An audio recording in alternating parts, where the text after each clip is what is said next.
Nancy Pelosi has a new idea about how to help during this time. So she negotiated with Chuck Schumer and Mitch McConnell. She negotiated a bill that does absolutely nothing for workers or people who are losing their jobs, or absolutely nothing. What they did for them was, as Thomas Massey said, the equivalent of putting the cheese in a trap. So all that unemployment that they got for you, that's the cheese. And what happens when the mouse grabs the cheese? The trap comes out and slaps and smashes your fucking head in. And that's what's about to happen to the American people because of the deal that Nancy Pelosi and Chuck Schumer negotiated, and Bernie Sanders, AOC, and the rest of the squad voted for and did absolutely, and I mean absolutely nothing to try to stop it. By the way, Jimmy, I just saw an interview today with Lindsey Graham on Fox News, and he was saying that one of the problems with this bill that was passed last week is that the unemployment provisions might not kick in for 6 weeks because of the antiquated systems that states use to actually disperse the benefits. According to Lindsey Graham, those systems are stuck in the 1970s. I think Matt Stoller actually talked about this with you. So yes. So it's like we're in a crippling economic downturn right now where people need immediate assistance, and we're relying on these incredibly outdated systems for distributing government benefits. So what immediate relief are people going to be getting? It's unclear even how those checks are going to be distributed. I mean, maybe they'll do direct deposit, but we're not getting anything in the way of immediate relief yet. And if we actually had a 21st century, like just basic government bureaucracy, which other places in the world do have, then the moment that bill was passed, the Treasury Department conceivably could have, rather quickly gotten that money into people's accounts. But because of the sort of bureaucratic grind, it's unclear what the timing of that will even be. The unemployment, I mean, a week before they passed this bill, there were articles being written about how the unemployment system can't handle this. So They knew that what they were doing, again, nobody made, so the knowledge that these checks were not going to be distributed and it was going to be a FUBAR was known a week before they passed this. Yet somehow nobody brought this up. Nobody. I mean, nobody brought this up. Like Elizabeth Warren, Sherrod Brown, Bernie Sanders, AOC, Ro Khanna, Tulsi Gabbard. Nobody brought this up. And here we are. And by the way, nobody put a hold on the bill to make sure that they got the checks faster, because the businesses, the corporate America doesn't. The richest 1,000 people in the country, they don't have to wait for their $4.25 trillion. They get their money like that. It goes directly from the Fed right to them. No waiting. The application is probably about a paragraph. It's it. Okay, they're getting free goddamn money, and we have to jump through hoops. We have to go through broken websites. The small business people are screwed too, because we have to go through the Small Business Administration, which is again another thing that's horrendous. They're one of the worst administrations in all of government, and their websites are constantly crashing. So, just to clarify something that's, I guess, in a way procedural, but is worth knowing. The cake was really baked on this bill in the Senate. A senator can single-handedly place a hold on a bill. A senator is much more powerful individually than a member of the House of Representatives. Yes. So that's why they went with the Senate. That's why the Senate went first on this, because, Thomas Massey even tried to get a voice vote and he was overruled. So, so Michael, let me could ask AOC you, have done anything? Could Ro Khanna or Tulsi have done anything? Number one, Tulsi wasn't even physically there because, she was in Hawaii. Let me. So, if there was action to be taken on this that would have addressed some of these issues, it would have had to have been in the Senate. And that's why I think, the lion's share of the blame. I mean, this is an indictment of the entire political system in a way, but I think the lion's share of the blame would have to go with members of the Senate who kind of gave their imprimatur to the bill. Yes. I agree with you. I agree with you because they certainly have more power, and they could have one person could have put a hold on it. That's all true. Here's what I say is that I didn't hear, maybe you did, and if you did, please tell me. I didn't hear anybody in the Democratic Party criticizing the way the bill was negotiated. I didn't hear anybody criticizing that it was 2 bills instead of 1, and why didn't a senator put a hold on it? I didn't hear anybody criticizing Nancy Pelosi for having a voice vote instead of a recorded vote. I didn't hear anybody criticizing Nancy Pelosi for negotiating this piece of shit bill. I didn't hear any criticism of the Democratic Party. I heard everybody grandstand doing speeches, criticizing the Republican Party when we all know the architect of this was Nancy goddamn Pelosi, and that's your enemy. What do you say to that? Oh, I mean, it was Pelosi and McConnell. I mean, they came to a mutual understanding. They're the ones who control their respective chambers, and I think the thinking is that there needed to be sort of kind of unified national response legislatively, and that's why you didn't see criticism really coming from anybody except Thomas Massie. And some of the criticisms that were made were post hoc. Like they'll say, "Oh, we have some reservations about the corporate bailout parts of this bill," but just like, so why wasn't anything done by way of marshaling public opinion so more people were aware of how so many aspects of this bill were kind of cobbled together so quickly before anybody could even really understand it or read it? And now we're going to be dealing with the ramifications of it for months, years, maybe even decades. Yeah. So, and people have no idea what's about to come. They have no idea. But again, I mean, I do think it is important to understand that the senators, I mean, and Stoller talked about this with you, the senators had a lot of power where they could have done something tangible. And that includes like a Rand Paul, who I'm assuming probably had some ideological objections to it as well, but ended up being in quarantine when the vote actually came down. So it's like it's an indictment of the broad swath of the political system. And you know what? Thomas Massie is now going to be blamed for coronavirus potentially spreading amongst members of the House of Representatives because Nydia Velázquez, the member of Congress from Brooklyn, who actually was my former representative when I lived there.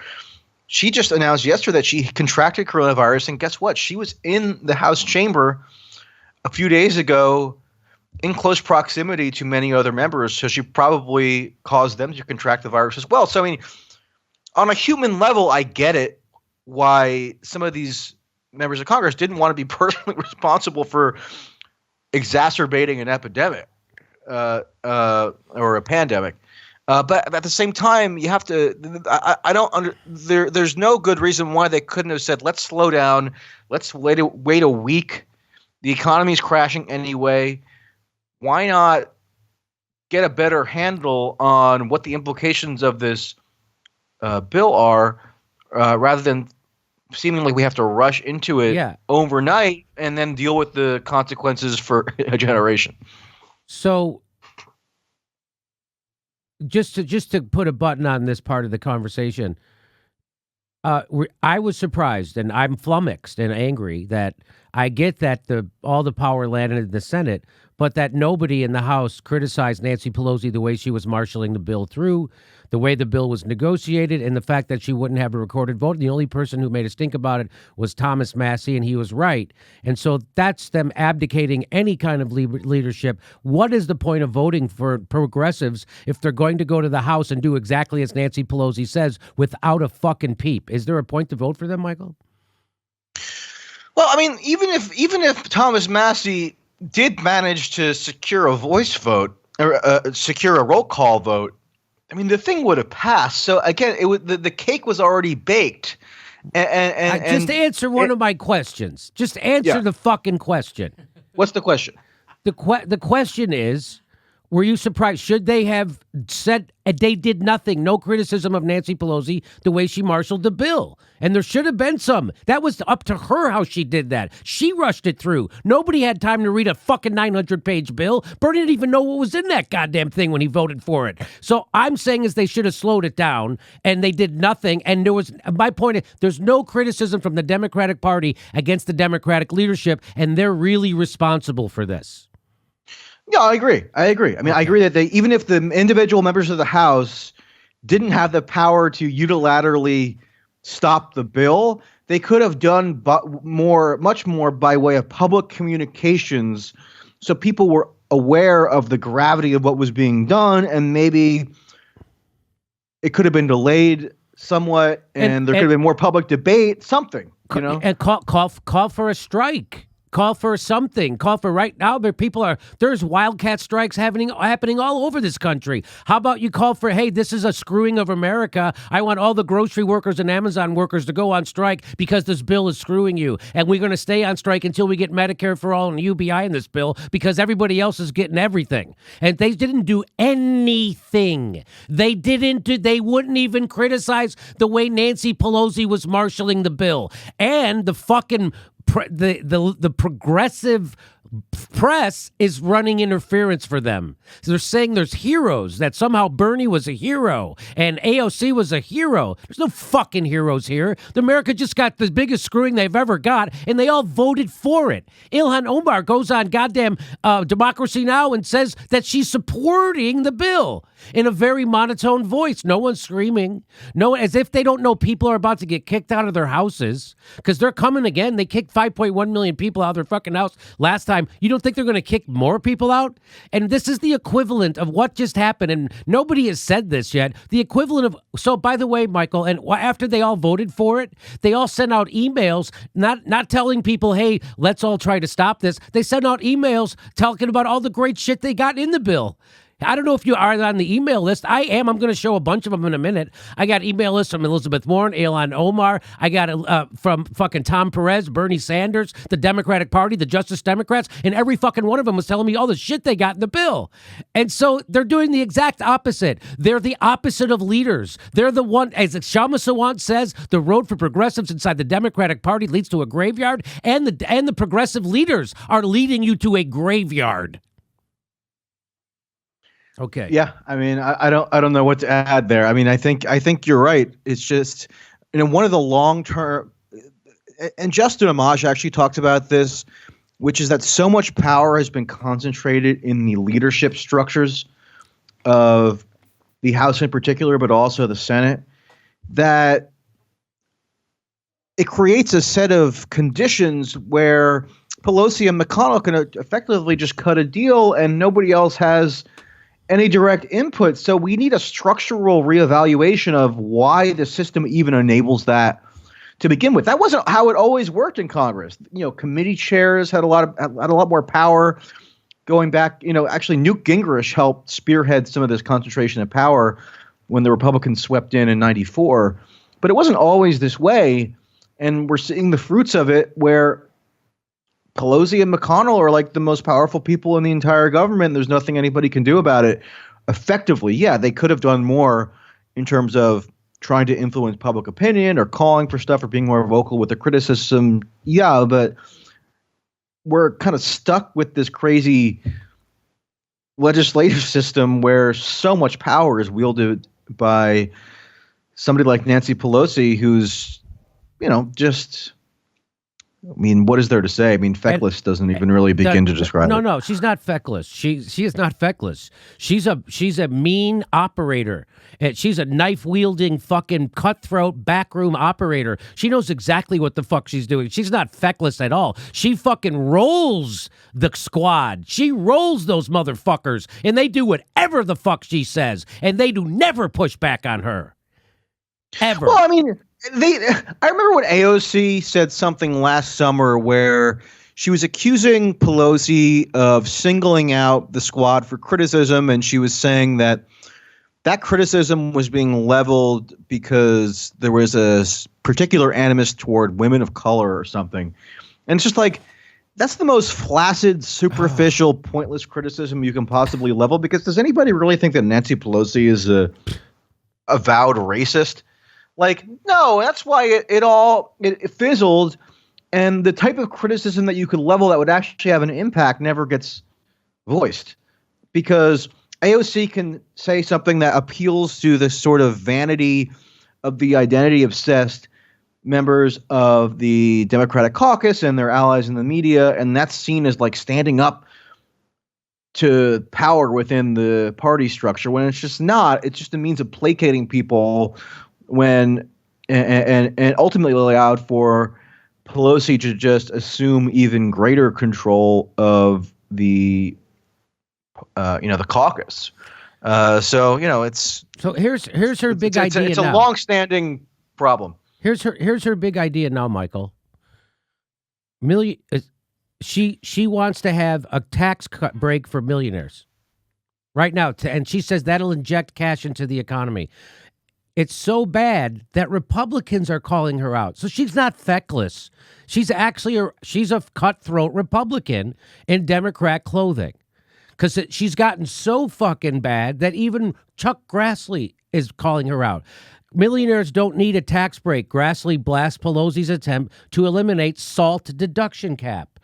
This is a non-starter. Millionaires don't need a new tax break as the federal government spends trillions of dollars to fight a pandemic, said a spokesperson for the Iowa Republican.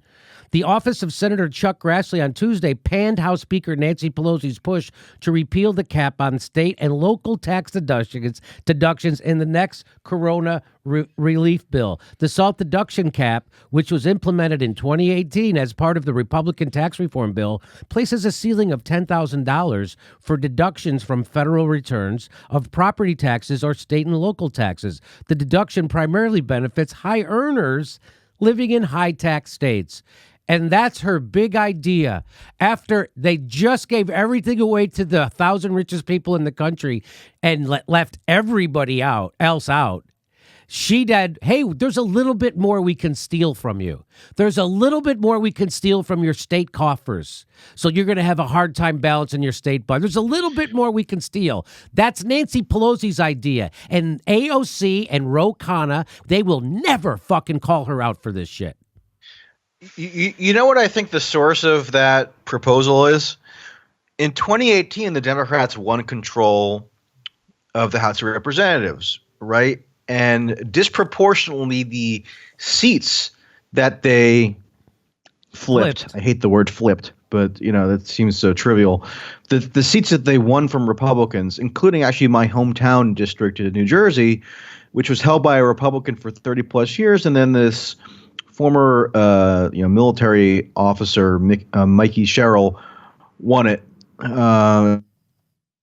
It's a suburban, affluent district in this kind of the suburbs of New York City.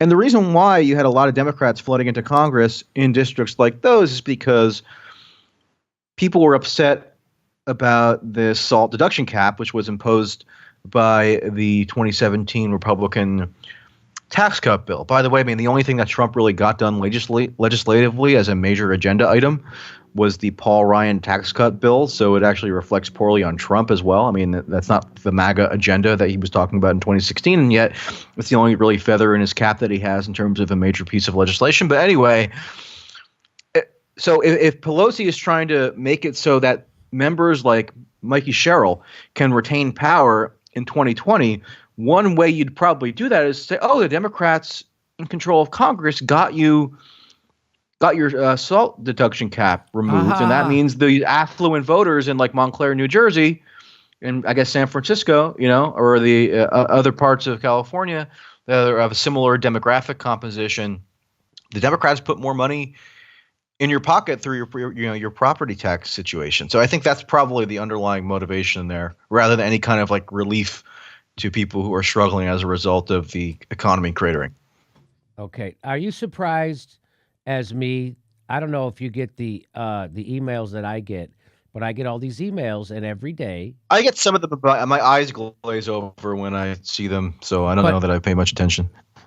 Aren't you surprised that I guess I got to stop being surprised, but I'm surprised, Michael, and I'd like to get your comment on this, that the lack of ideas that the progressive politicians that have been elected and are supposed to be big thinkers, the lack of ideas that they actually have or are putting forward, or like what I'm saying is I'm not receiving emails saying we have to go on a strike. hey, we're hooking up with Reverend Barber and the Poor People's Campaign and Our Revolution and Brand New Congress and Bernie Sanders and Sherrod Brown and Elizabeth Warren and the Squad and everybody's email list. And we're all emailing everybody and we're telling everybody to go on a rent strike and a mortgage strike. And we're also going to get the workers at Amazon and grocery stores to go on strike until we get Medicare for all, because we just got screwed. Nothing. There's not even a plan. There's nothing. All they're doing is they're sending me emails telling me all the great shit they got in the bill that just screwed me, and they're asking for money, or they're asking for me to donate to charity, which is so insulting right now. So what do you say to that? They're all part of the Democratic Party infrastructure. Right. I mean, that's the problem with these people who have adopted the progressive brand. I think we've talked about this in the past, but I'm so beyond this term progressive at this point, because it's just a branding exercise for so many people. You can say that you're the most aggressive progressive in the world, fine. But what does it mean at this point? It's so diluted.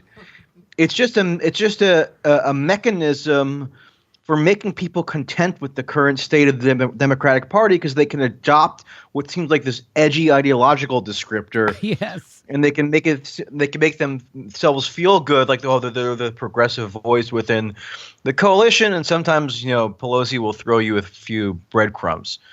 So they're not going to challenge the basic structures of the Democratic Party apparatus, because they're members of it. They rely on it for professional validation. Yes. They need it for job opportunities. Yes. And that's why you had this kind of theme in an earlier portion of the Democratic primary race, where some of the professional Warren people and the professional Bernie people were saying, oh my goodness, we need to have some kind of quote unquote progressive coalition in this primary to, defeat Biden or whatever, or Bloomberg.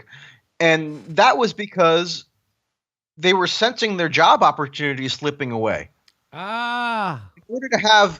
order to maintain their employment prospects, they had to have this notion of a progressive enclave within the Democratic Party that was strong, that was this powerful bloc in which they could describe to you what the nature of it was. They were going to be the authorities, and they were going to be the ones doling out jobs. And I think that those hopes have been crushed, and so they're just picking up the scraps.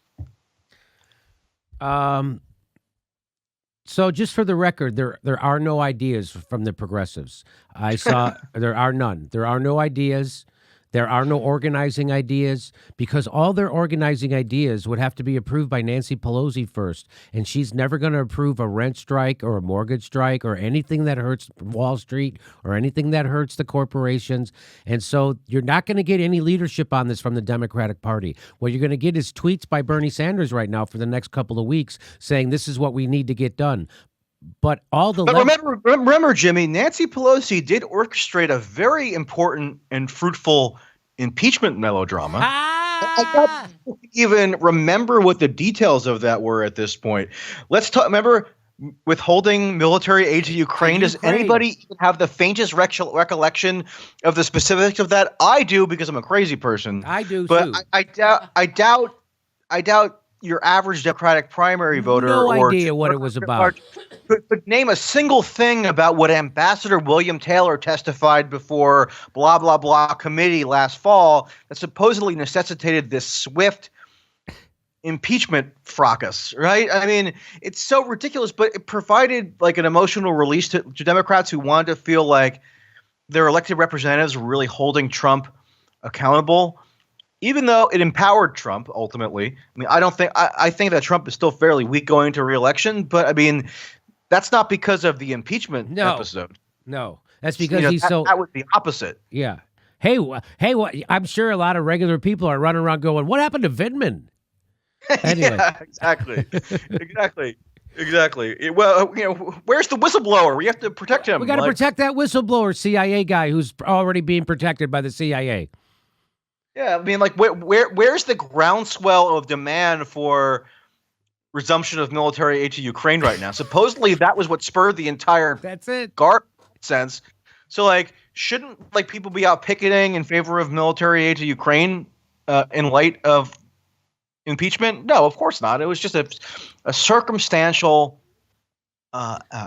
means of giving this anti-Trump emotional release to people who have had pent up anger and frustration over Trump now since 2016 and didn't know what to do with it. So they funneled it into electing Democrats to Congress, and Pelosi gave them this little release valve in the form of impeachment, which amounted to nothing. Except that, if you read Donald Trump's Wikipedia page, it says he was impeached. Okay, congratulations. And the reason why it took him so long to impeach him or to start an impeachment trial is because they had to find a crime that Trump committed that they were not also complicit in. And they came really close. They almost did it because they exposed Joe Biden's corruption at the same time, which was hilarious. They couldn't even fucking find a crime that didn't expose the crimes of their number one front runner at the time. They're just unbelievable. But by the way, just on a practical level, like, okay, so Wuhan, China was locked down on January 23rd. Right. And I'm going to kind of accept some share of the blame for this as well, because I'm not an epidemiologist. You're not? I'm not a public health. No, I'm not. Isn't that shocking? I'm not a public health expert. I'm not somebody who's attuned to infectious disease outbreaks as a matter of course in my daily life. So I heard a little bit about what was going on in Wuhan, but I didn't pay a huge amount of attention to it because we had impeachment happening. We had the Democratic primary happening. The Iowa caucus was coming up. So I didn't focus on that.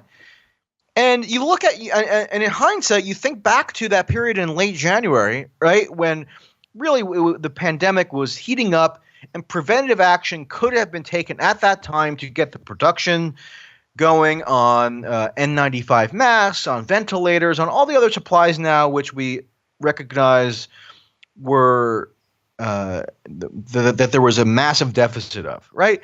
And so you wonder, like, what does it say about the nature of the political system and the media system, because they're one and the same, that energies were so incredibly harnessed toward following the ins and outs of this impeachment drama, where we were all sitting around watching Adam Schiff rant on C-SPAN. And again, I'm including myself in this because I felt I had an obligation to follow it, so I could do stuff like talk to you intelligently about what was going on. But, it seems just preposterous when you have a little bit of temporal distance from it, right? I mean, imagine if impeachment didn't happen and because Trump screwed it up royally as well. Imagine if Trump, Democrats, everybody, de Blasio, Cuomo, all these characters said on the day that Wuhan was locked down, okay, people, listen, hold up, drop what you're doing. We need to focus near exclusively on this right now, because in 2 months we're going to have a dangerous shortage of X, Y, and Z medical supplies. I'm getting messages from people I personally know in medical fields, and I'm sure this is similar with you if you're talking to people. I mean, somebody that I know told me that he or she had to smuggle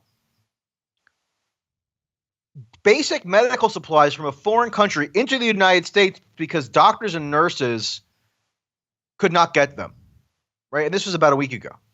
So it's just like, you can't tell me that if the energies of the American political system had been focused and harnessed where they ought to have been during that period, instead of following, frenetically the ins and outs of what Vindman and Schiff and all these people were screaming about in terms of impeachment, that we couldn't have been a little bit better prepared to deal with the pandemic. I just don't believe it. And by the way, that includes Trump, because, Trump was spreading misinformation about this as well. So, you have to cast a wide net in terms of blame. Hey, this is the part where I tell you where our live shows are, but there aren't any. And then I would tell you to go join our premium, but nobody has a fucking job. So why don't you just enjoy the video?